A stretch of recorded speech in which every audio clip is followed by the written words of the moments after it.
peu de la plateforme. Côté fournisseur, est-ce que vous avez des conseils à donner sur comment choisir son fournisseur?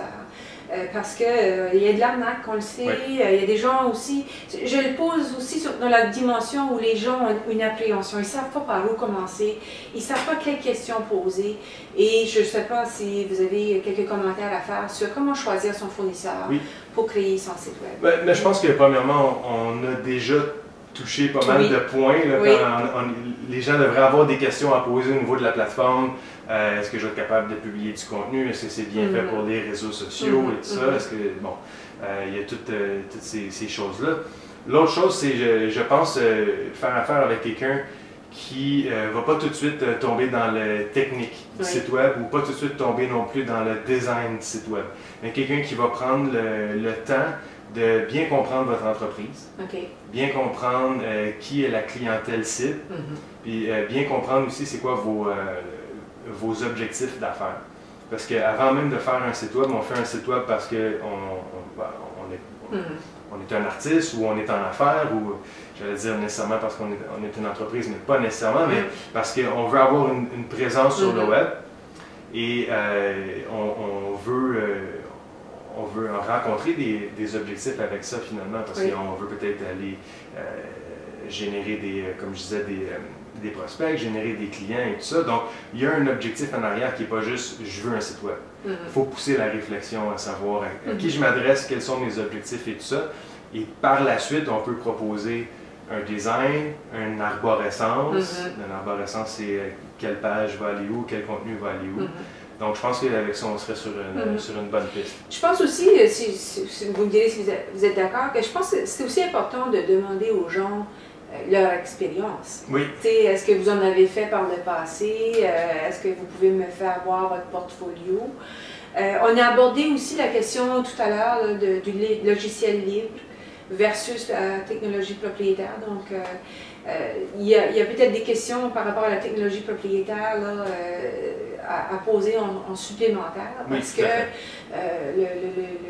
le jeune homme ou la jeune femme qui est développeur web, qui est capable de faire un beau site, va vous proposer une technologie, mais est-ce que cette technologie-là va être propice à votre émancipation? Est-ce que la technologie va être gardée à jour? Est-ce qu'il y a d'autres aspects de ce type-là? Parce que j'ai rien contre les technologies propriétaires, mais c'est que ça vient avec certaines restrictions potentiellement. Tout à fait. Versus le logiciel libre, puis je ne sais pas si vous pouvez peut-être faire une distinction entre les deux pour que ce soit clair dans ceux qui s'y connaissent moins. Là. Je pense que c'est un bon point. J'ai oublié de le mentionner quand on a parlé de comment choisir la plateforme et comment choisir aussi un fournisseur. Ça va main dans la main. Mais le fait d'avoir une plateforme qui est un logiciel libre, ça veut dire que votre site web peut être supporté par pas mal tout le monde. Vous n'êtes pas marié avec le fournisseur qui a fait le site web au début. Il y a des plateformes, WordPress pour ne pas le nommer, mais il y en a d'autres aussi, mais c'est le meilleur exemple, où est-ce que c'est supporté par, premièrement, pas mal tous les hébergeurs au monde vont avoir ce qu'il faut pour héberger du WordPress. Et pas mal, en tout cas à Montréal, pas mal toutes les boîtes de web vont être capables de vous aider avec un site WordPress. Donc, c'est pas une technologie, c'est pas un langage ou une plateforme qui est la propriété du fournisseur. Donc, on n'est pas pris avec. Non, effectivement. Et il y a une communauté aussi en arrière de ça. Donc, l'avantage d'avoir un logiciel libre comme ça, c'est qu'il y a une communauté. À un moment donné, si on veut ajouter des fonctionnalités à notre site web, ben, c'est comme si on avait une armée de développeurs qui développent des plugins, qu'on appelle en anglais, des extensions. Qui vont en fait pouvoir rajouter des fonctionnalités à votre site web. Mais je trouve que c'est important de faire la distinction parce que je ne suis pas spécialiste dans le domaine du tout, comme vous savez, mais je pense qu'il y a quand même une tendance vers le logiciel libre pour toutes sortes de fonctionnalités au sein d'entreprise, pas juste au niveau du site web, au niveau des bases de données, au niveau de plein d'autres aspects qui concernent les technologies.